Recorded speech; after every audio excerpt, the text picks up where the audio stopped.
Assalamualaikum all viewers, welcome to my channel MCQs for you।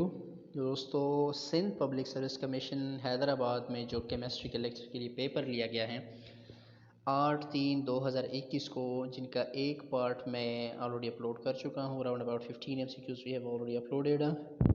Part first upload हो चुका है, अभी part second upload करते हैं कि जिसमें हम कोशिश करेंगे कि अराउंड अबाउट 30 MCQs इसमें भी कवर हो जाए हमारे। तो चलिए शुरू करते हैं आज के क्वेश्चन नंबर 16 से, कि जिसमें पूछ रहे हैं कि which of the following statement is correct about Newland law. Newland law के बारे में ये पूछ रहे हैं। पीरियाडिक टेबल में न्यूलैंड ने जो तकसीम की थी वो जो है ऑक्टेव्स, इसको ऑक्टेव्स पीरियाडिक टेबल भी कहते हैं, कि जिसमें इन्होंने 8 एलिमेंट्स इन अ रेगुलर रो, एक रो की शक्ल में डाल के, कि जिसमें हर 8वें एलिमेंट के बाद प्रॉपर्टीज़ की रिपीटिशन होती थी। पीरियोडिसिटी ऑफ प्रॉपर्टीज़ हर 8वें एलिमेंट के बाद वाक़ होता था। तो इसकी इस पीरियाडिक टेबल को जो है हम ऑक्टेव्स पीरियाडिक टेबल भी कहते हैं। और इनका जो लॉ था वो क्या था, he arrange all known elements in a tabular form. इन्होंने option B is the correct option, tabular form में एलिमेंट्स अरेंज किए थे। एंड टेबुलर फॉर्म कौन सा फॉर्म होता है, कि जिसमें हम एलिमेंट्स को on a basis of repetition of properties arrange करते हैं, या इलेक्ट्रॉनिक कन्फिग्रेशन के बेस पे अरेंज करते हैं। This is known as tabular form. तो here option B is the correct option. इस तरह क्वेश्चन नंबर 17 में ये पूछ रहे हैं, which type of metal salt are preferred for performing flame test। ये आपने याद रखनी है कि फ्लेम टेस्ट जो है ये हर उस कंपाउंड के लिए किया जाता है कि जिसमें मेटल मौजूद होता है। और मेटल के आइडेंटिफिकेशन के लिए हम फ्लेम टेस्ट करते हैं। हम क्या करते हैं, उस कंपाउंड का सोल्यूशन बनाते हैं, उसका जो है फ्लेम टेस्ट पे उसको चेक करते हैं, क्योंकि हर मेटल का अपना एक कलर होता है। अगर फ्लेम टेस्ट पे उसका कलर आ जाए तो फिर कलर टेबल के साथ हम उसको मिला लेते हैं और फिर उसे कंफर्म करते हैं कि ये कौन सा मेटल इस कंपाउंड में मौजूद है। तो फ्लेम टेस्ट अक्सर जो किया जाता है वो मेटल्स की आइडेंटिफिकेशन के लिए करते हैं। तो यहाँ पे ऑप्शंस आप देखिए, कार्बोनेट, फ्लोराइड्स, हाइड्राइड्स और इस तरह क्लोराइड्स। तो ज़्यादातर जो है ये मेटल क्लोराइड्स के लिए किया जाता है फ्लेम टेस्ट। और इससे फिर हम आइडेंटिफिकेशन करते हैं कि कॉपर मौजूद है, मैग्नीशियम है, कैल्शियम है, सोडियम, पोटाशियम, इस तरह कौन सा एलिमेंट इसमें मौजूद है। इसी का एक झलक मैं आपको दिखा देता हूँ कि बहुत सारे एलिमेंट्स या मेटल्स हैं हमारे पास, के जो फ्लेम टेस्ट पे अपना अपना कलर शो करते हैं। तो ये आप यहाँ से देख सकते हैं, ये आप यहाँ से नोट कर लें। फ्लेम टेस्ट कलर अभी यहाँ पे जो पहला आपको दिया गया है लिथियम का, तो लिथियम का आपको देख रहा है कि रेड कलर है। इस तरह सोडियम जो है ये येलोविश कलर, पोटाशियम जो है ये पर्पल, और इस तरह रुबेडियम, कैल्शियम, सीजियम, हर एक एलिमेंट का अपना अपना एक कलर में, और ये फ्लेम टेस्ट पे दिया जाता है। नीचे इसके साथ डिटेल भी लगी हुई है।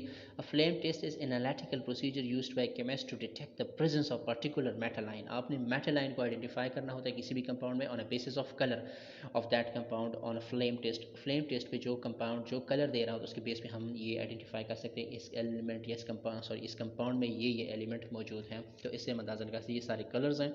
तो फ्लेम टेस्ट जो है वो किया जाता है किस चीज़ के लिए, मेटल के आइडेंटिफिकेशन के लिए। तो यहाँ पे करेक्ट ऑप्शन जो है ऑप्शन डी है, मेटल क्लोराइड के लिए ये किया जाता है।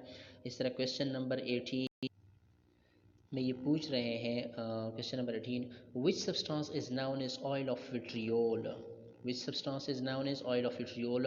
तो आपने ये बात अपने साथ नोट करनी है। सल्फ्यूरिक एसिड को पिछले ज़माने में हम विट्रियोल भी कहते थे, और फिर इसको एक वक्त ऐसा आया कि इसको ऑयल ऑफ विट्रियोल का नाम दिया गया। विट्रियोल का जो है इसको विट्रियोल के ऑयल से इसको पकारा गया। तो ये एक सेकंड नेम है कि जो सल्फ्यूरिक एसिड के लिए यूज़ होता है। तो ऑप्शन में आप देखें, option C is the correct option, sulphuric acid is also known as oil of vitriol. ये क्वेश्चन बहुत रिपीटेड है, मैं काफ़ी पेपर में देख चुका हूँ, ये आपने याद रखना है।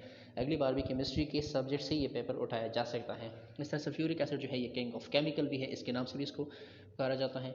और प्रिपरेशन जो की है जाबिर इब्न हयान ने की है, ये भी आपने साथ में नोट करना है इसके साथ।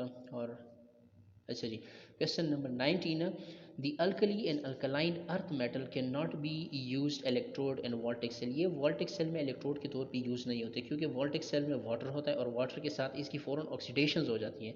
अल्कली और अल्कलाइन मेटल जो है ये खुद रिड्यूसिंग एजेंट के तौर पे काम करते हैं, ये औरों को तो रिड्यूस करते हैं लेकिन खुद ऑक्सीडाइज हो जाते हैं। और यहाँ पे चूँकि वाटर की मौजूदगी होती है, तो वाटर की मौजूदगी में तो ये और भी ज़्यादा जल्द ऑक्सीडाइज हो जाते हैं। तो इसीलिए इसको वोल्टिक सेल में यूज़ नहीं किया जाता। Alkali and alkaline are not used as an electrode and voltaic cell because of presence of water, and they can react water rapidly and get oxidized.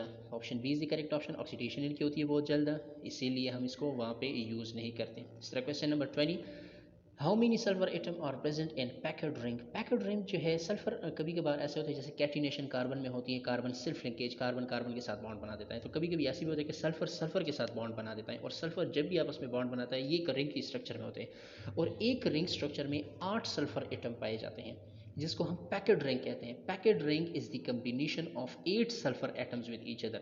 So this is the option D 8 is the correct option. और मैं इसका structure भी आपको दिखा देता हूँ जी। ये आप यहाँ पे देख सकते हैं 8 एटम्स सल्फ़र के एक दूसरे के साथ कंबाइन हुए, चूँकि आपको पता है कि सल्फ़र जो है 6 ग्रुप से बिलोंग करता है। 6 एटम्स सॉरी इलेक्ट्रॉन्स में पाए जाते हैं इसके वैलेंस शेल में। दो इलेक्ट्रॉन की शेयरिंग से जो है ये कंप्लीट स्ट्रक्चर बना देते हैं जिसको हम पैकेड रिंग, या फिर इसको दूसरा नाम भी कहा जाता है क्रॉन स्ट्रक्चर भी इसको कहते हैं। यहाँ पे option 8 is the correct option. इस तरह क्वेश्चन नंबर 21 में ये पूछ रहे aluminium bronze is an alloy which is composed, या कंपोजिशन इसकी क्या है। तो इसकी कंपोजिशन ऑप्शन ए को देखिए 10% इसमें एल्यूमिनियम होता है जबकि 90% इसमें कॉपर होता है। ब्रॉन्ज कॉपर का एलॉय होता है, और अगर एल्यूमिनियम इसके साथ शामिल हो जाए तो 10% एल्यूमिनियम भी हो जाता है। Option A is the correct option. Question number 22 which of the following element has the highest value of ionization energy. Ionization energy increase होती है फ्रॉम लेफ्ट टू राइट, जब आप राइट में जा रहे होते हैं तो सबसे राइट में जो है इनर्ट गैसेस पाए जाते हैं। नोबल गैसेस, इनर्ट गैसेस सबसे राइट में पाए जाते हैं। तो जितना भी आप पीरियड टेबल में फ्रॉम लेफ्ट टू राइट जाते हैं आयनाइजेशन एनर्जी उतनी इंक्रीज होती जाती है। तो इनर्ट गैसेस की option C is the correct option. Inert gases की आयनाइजेशन एनर्जी सबसे ज़्यादा होती है। Sir question number 23 complete the following reaction. इस रिएक्शन को आप देखिए, इसमें कैल्शियम हाइड्रोक्साइड स्लेक लाइम लिया गया है और क्लोरीन के साथ इसकी रिएक्शन हो रही है। तो इससे एक वाटर मालिक्यूल रिमूव हो जाता है, बाकी वही कंपाउंड जो है इसके साथ ऐड हो जाए तो CaOCl2, और एक वाटर मालिक्यूल इससे रिमूव हो जाता है। तो ऑप्शन सी को आप देख लें, option C is the correct option. Option C में जो कंपाउंड आपको दिख रहे हैं कैल्शियम हाइपोक्लोराइड, ये हम ब्लीचिंग एजेंट के तौर पे भी यूज़ करते हैं, आपको पता होगा। It is also used as a bleaching agent. इस तरह question number 24 oxamine is also known as. Oxamine को हम ऑप्शन डी को आप देखिए formaldehyde Amin.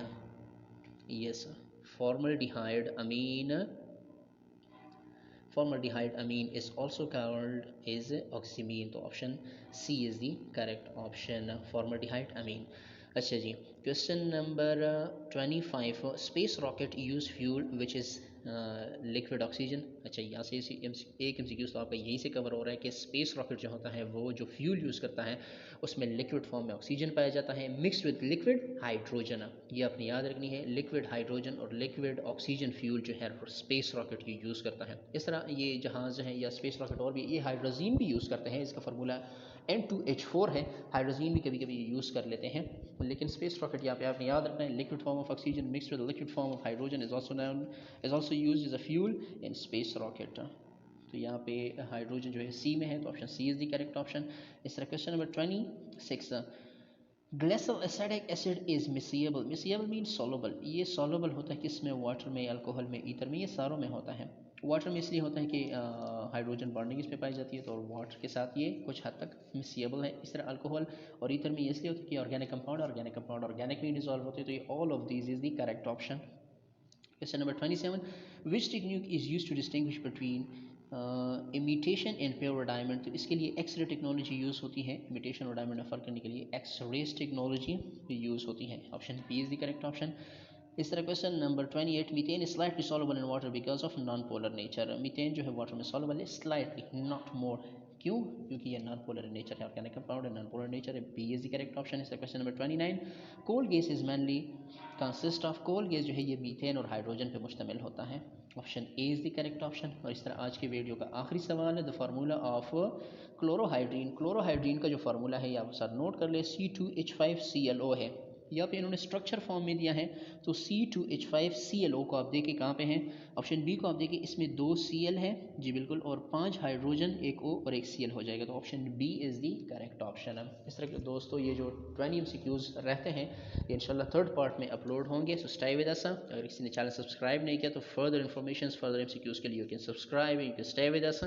Thank you so much for watching.